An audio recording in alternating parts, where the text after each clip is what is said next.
Pardon, bu ne kadar serimiz 3. bölümünde Carrefour'dayız. Anlık giriş yapmış bulunmaktayım. Buradaki fiyatlara bakacağız.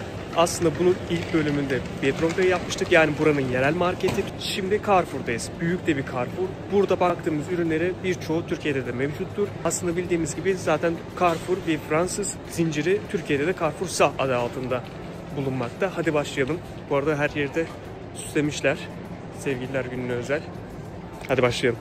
Her yere çiçekleri, çikolataları dizmişler. Burayla alakalı en sevdiğim şeylerden bir tanesi de biliyorsunuz bizim ülkemizde böyle özel günler olduğu zaman sevgililer günü gibi fiyatlar 2, 3, 4 katına çıkıyor. Ama burada özel günlerde fiyatlar düşüyor, normal günlerde daha pahalı. Yani bizimkinin tam tersi. Bizde de normal günlerde çok ucuz, özel günlerde çok pahalı. Böyle bir saçmalık var. Neyse, bakacağımız fiyatları bazılarını biraz hızlı geçebilirim. Sizin merak ettiğiniz olursa videoyu durdurup bakabilirsiniz. Onun dışında fiyatları hesaplarken de ben yine gördüğüm rakam üzerinden zloty olarak söyleyeceğim. Siz de fiyat hesaplamasını şu an 1 zloty 9 lira olduğu için 10 ile çarpabiliriz. Düz mantık hesaplayabiliriz. Mesela burada kettle'lar varmış. 70, 80, 90, 100 zloty arasında fiyatları var. Yine bu tarafta süpürgeler. Ortalama işte 150, 200, 250, 300, 400 fiyatları değişiyor. Yürüyen süpürge. Bunun üstüne kediler biniyor genelde. Bu da dik durabilen fakir. Dik duruyor bunlar da. Evet, devam edelim. Tamam, bu kısım bildiğimiz gibi daha teknolojivari ürünler var. Yani kettle ne kadar teknolojik sayabiliriz bilmiyorum ama sayalım. Burada saç maşaları var. Kız arkadaşlarımızın ilgisini çeker belki. Fiyatları 50, 70, 150, 200. Yani bayağı değişkenlik gösteriyor. 40 zloty'ye de var, 200 zloty'ye de var. Ortalama fiyatlarını bilmediğim için bir şey söyleyemeyeceğim. Saç kurutma makineleri 100, 150. Bak bu ufak olan var ya 80 zloty olmuş. Ben Polonya'ya ilk geldiğim günlerde almıştım bunu. MediaMarkt'tan almıştım. 49 zloty'ydi. Neredeyse 2 katına çıkmış. Neyse, televizyon. Bu 43 ekran. Bir an 500 zloty zannettim. 1200 zloty. Arkasındaki de 55 ekran, daha büyüğü. Bu da ne kadarmış? 1600 zloty. Şu an Türkiye'deki fiyatları ne kadar olduğunu bilmiyorum. Ortalama fiyatlarını. Yani buraya göre çok pahalı diyemem. Normal fiyatları. Zaten Carrefour'da satılıyor. MediaMarkt gibi teknoloji markalarında daha değişik fiyatlar veriyor olabilirler muhtemelen. Neyse. Burası da outlet kısmı. Yani daha uygun fiyatlı satılan kısım. Carrefour'un içinde yer alıyor yine. Burada masa, sandalye, dolap gibi ürünleri koymuşlar. Bunların fiyatları da ne kadarmış? Ortalama mesela bu masa 400 zloty. Bu 660. Burada yine başka bir masa var. Bu ne kadar? Bu da 400 zloty, 402. Tamam. Tamam, bunları tek tek gezmemize gerek yok. Zaten gördük yani bu masa sandalyeyi incelemek istesek 2 aya giderdik değil mi? Carrefour'dayız. Burada bakacağımız bir şey var mı? Yani burası aslında bizim 1 milyoncu mantığı gibi dizmişler. Ne ararsan var burada. Ürünler, birçok çeşit ürün var. Fiyatları daha uygun. Ama yani değişir neye baktığına. Kimisi de normalden daha pahalıya satıyor kimi ürünleri de. Neyse, biz buradan çıkalım. Son bir kez bakayım. Var mı göreceğimiz, inceleyeceğimiz, bakacağımız bir şey? Yok. Yani böyle gördüğümüz gibi bunu bir de buraya girip süremizi uzatmayalım boş yere. Zaten çok bizi bağlayan bir şey yok burada. Daha gündelik ihtiyaçlarımızı karşılayacak ürünlere bakmak istiyoruz zaten biz. Tamam, devam edelim. Ve sıradaki reyonumuz tabak, çanak, tava, tencere.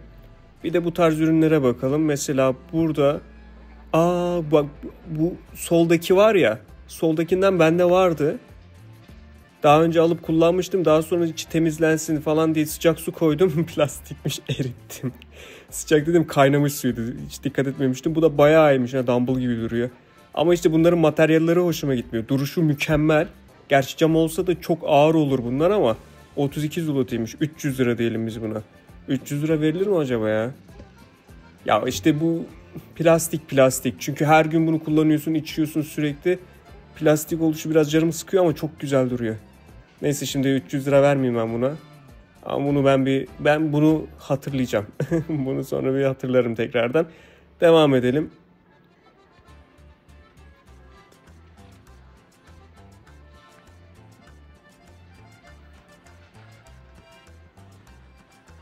Evet, burada daha önceki yerde kettle'lara bakmıştık. Burada da kettle'ların elektriksiz versiyonu var. Yani bizim çaydanlık gibi. Aynı şekilde ocağın üstüne koyuyorsun, suyu ısıtıyor, düdüğü ötüyor. 25 zlotiymiş, uygun fiyatlı. Kettle'dan çok daha ucuz. Ama bu da kettle işlevi görüyor. Zaten çaynik ismi böyle bir şeydi sanırım. Çaydan geliyor herhalde bizim. Oradan suyu kaynatıyorsun. Termoslar var. Daha önce ben buradan termos almıştım. Çok da işime yaramıştı. 1 litrelik. Hem fiyatları daha uygun. Bir Stanley değil. Ama burada da işte 40 zloty'ye 50 zloty'ye bu termosları bulabiliyoruz. Gayet yeter yani. Gayet bizim için yeterli diyebilirim. En azından ben bayağıdır kullanıyorum. 5-6 saat tutuyor. Burada da tavalar var. Tavalar 55, 70, 80 ya da 100, 110, 120, 90 bir sürü çeşit yani boyutuna göre, kalitesine göre değişiyor. Zaten Tefal bildiğimiz bir marka bizim ülkemizden. Evet, bu tarafta da tencereler var. Tencereler bir tık daha uygun fiyatlı sanırım. 50, 60, 70 zloty. Daha uygun da bulabiliriz bu arada. Tencereler tavalardan daha uygun fiyatlı oluyor burada. Yani en azından bu tarz marketlerde. Tamam, burada da supplementler yani sporcu destek ürünleri falan bu tarz şeyler var.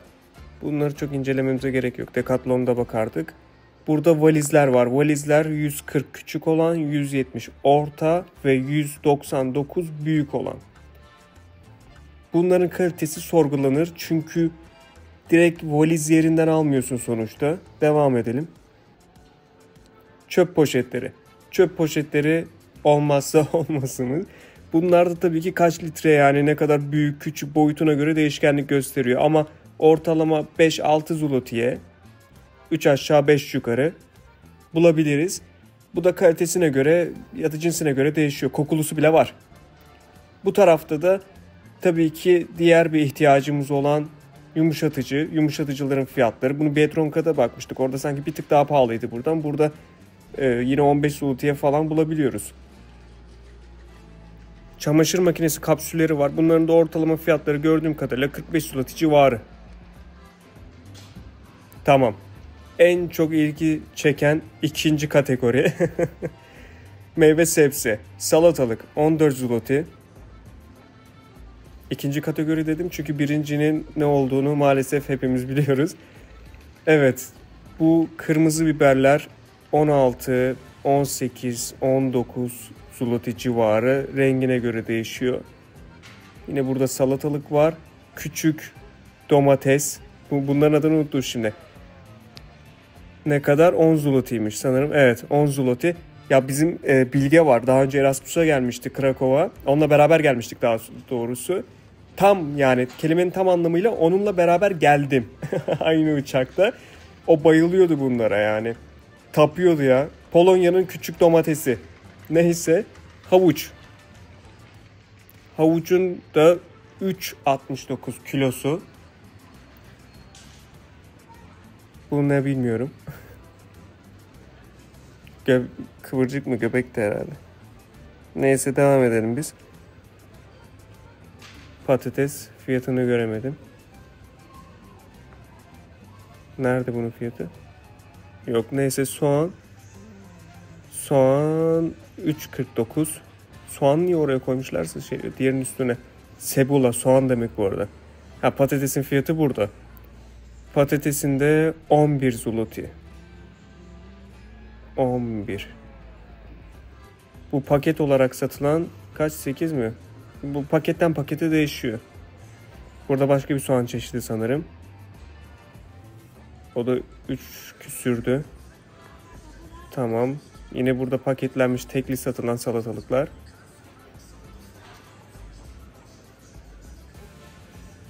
Küçük ağaçlar. Brokoli. Tamam. Burada mantar var.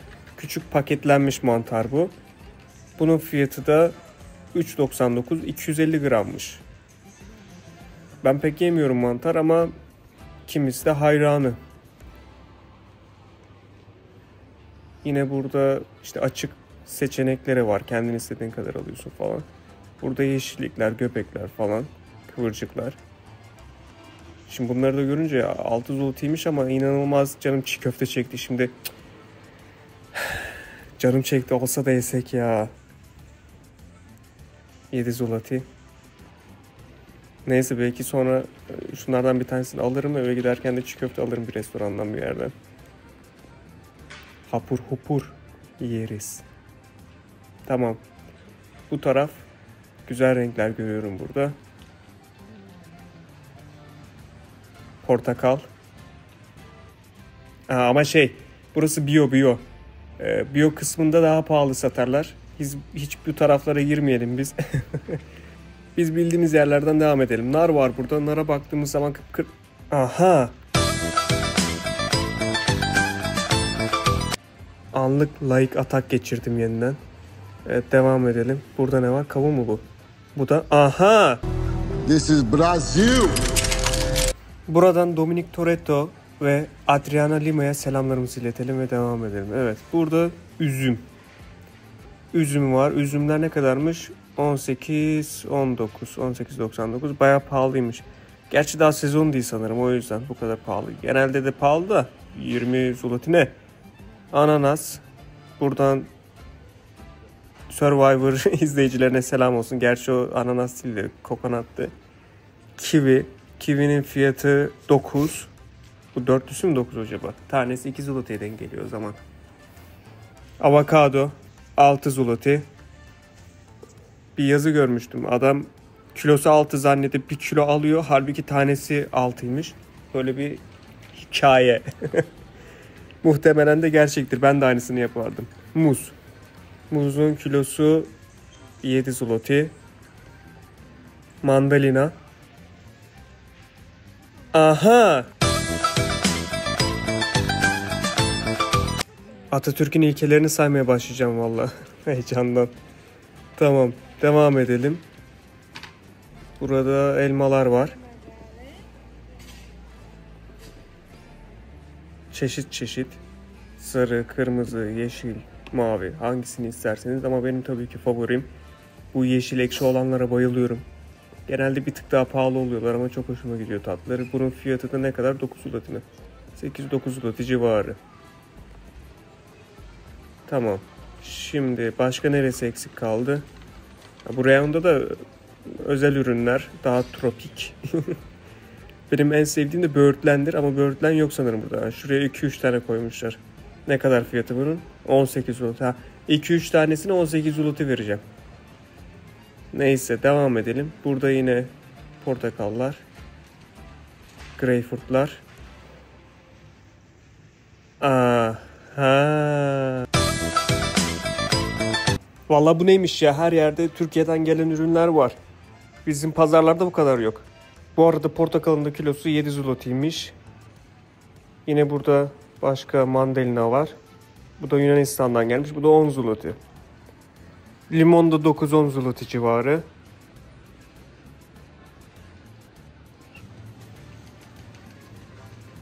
Burada yağlar varmış. Yağlar omega 3 ne kadar fiyatı? 10, 9, 10, 11, 12. Bunların fiyatı.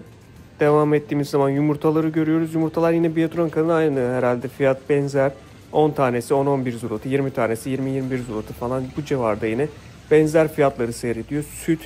Sütlerde muhtemelen evet. Sütlerde yine 4 zloty, 5 zloty. Bu dolapta da meyveli yoğurtlar var. Danone'yi göremedim henüz, çocukluğumuzun kahramanı ama bu genel meyveli olan, hani klasik olanlar 3.65'e satılıyor. Şimdi burada karşıma çocukluğumuzun en sevdiğim çikolatası çıktı ama maalesef şöyle bir durum var. 2 zloty'ymiş bu arada. Bu Kinder'i çocukken yiyemiyordum.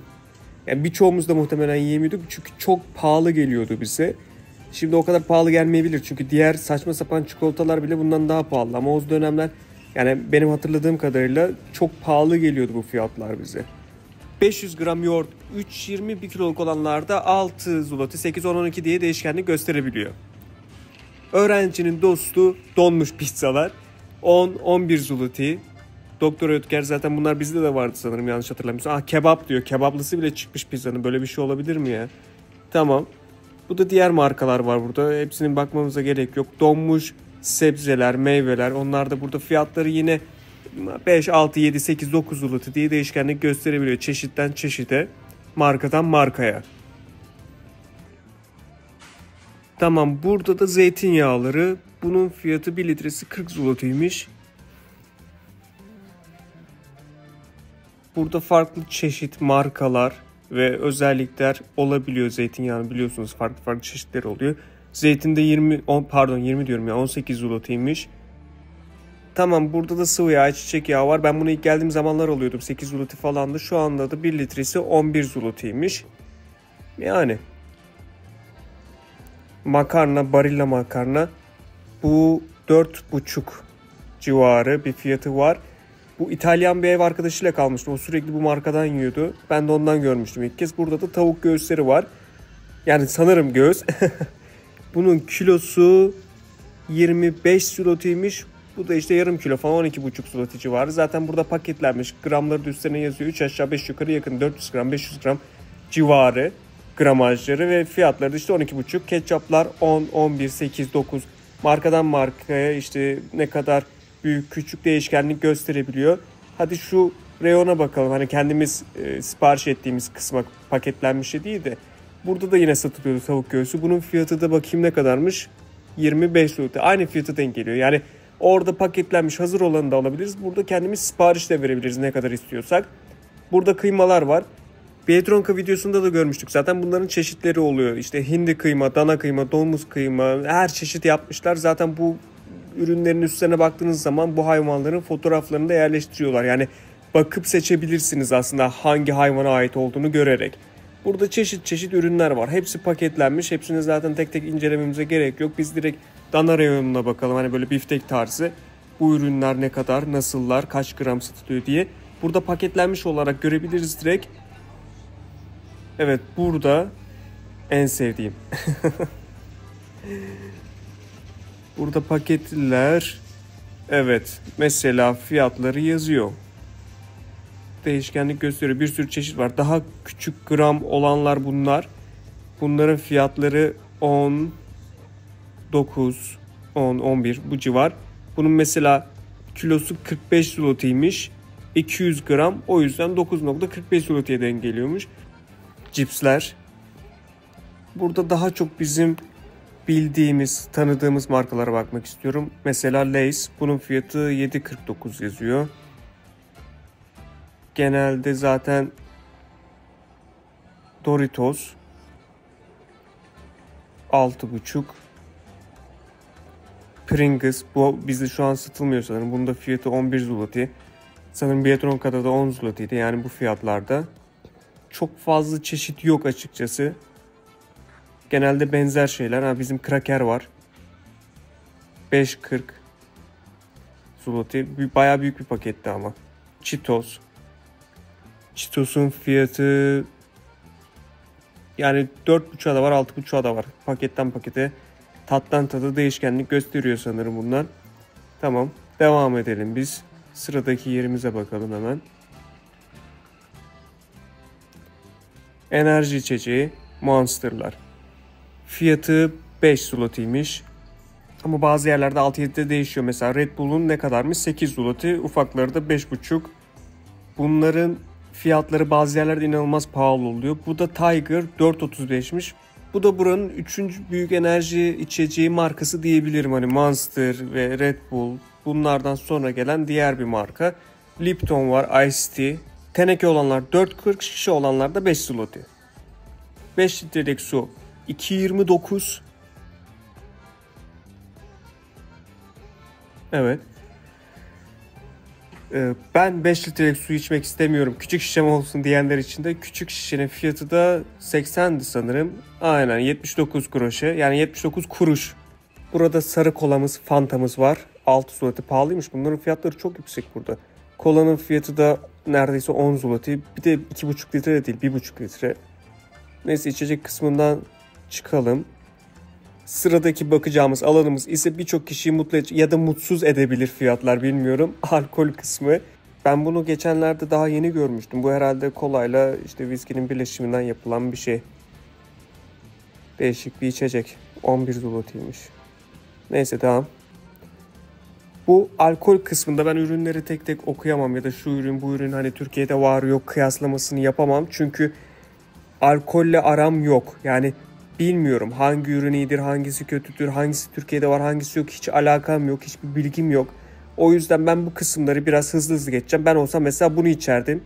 0 alkol oranı olan meyve suyu gibi.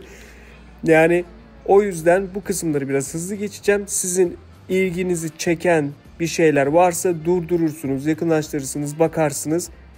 Fiyat kıyaslamasını siz yaparsınız. Ama dediğim gibi ben bu taraflarda pek yorum katamayacağım maalesef. Çünkü dediğim gibi bir bilgim yok. Ama sanırım anladığım kadarıyla bunlar biraz daha meyveli olanlarmış.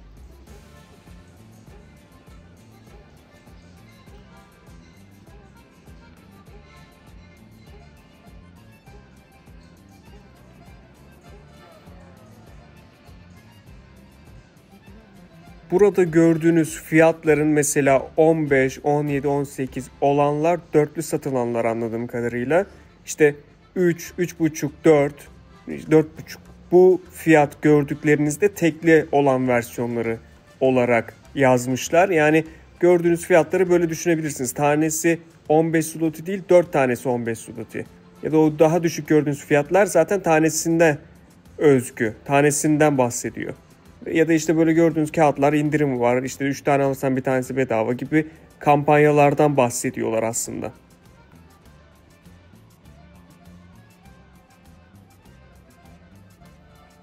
Bütün rafları tek tek gezmeyelim. Viski kısmında sadece bunu göstersem yeter sanırım. Jack Daniel's zaten en çok bilinen 70 mililitresi 104 zloty'ymiş. Bunun 100 yani 1 litresi de 115. 10 zloty fark varmış arada.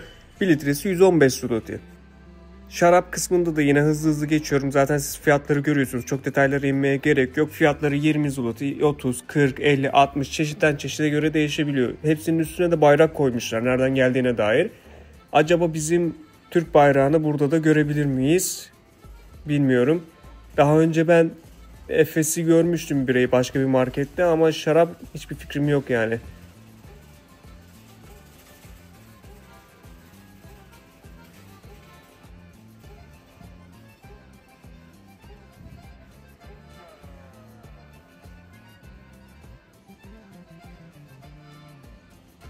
Vodka kısmında da şu herhalde en çok bilinen, zaten Polonya'da en çok tüketilen alkollü ürün vodka.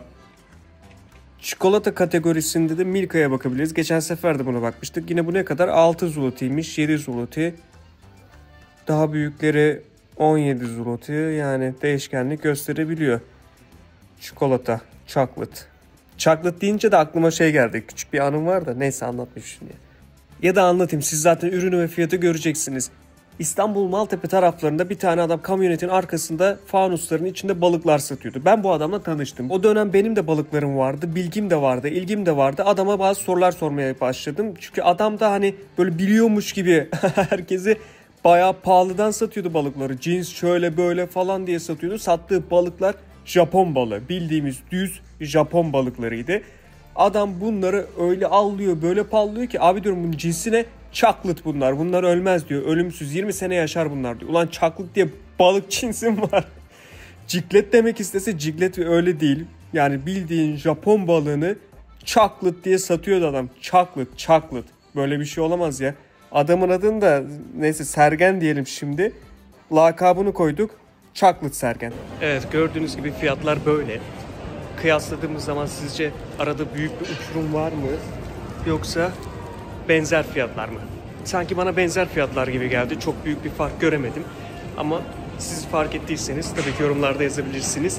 Alkol reyonu hariç. Orada bir fark olabilir. Onun dışında yorumlarınızı bekliyorum. Ve bu arada eğer gidip gezmemizi istediğiniz başka marketler, mağazalar varsa da onları da yorumlarda yazabilirsiniz. Gideriz, gezeriz, görürüz. Hadi görüşürüz.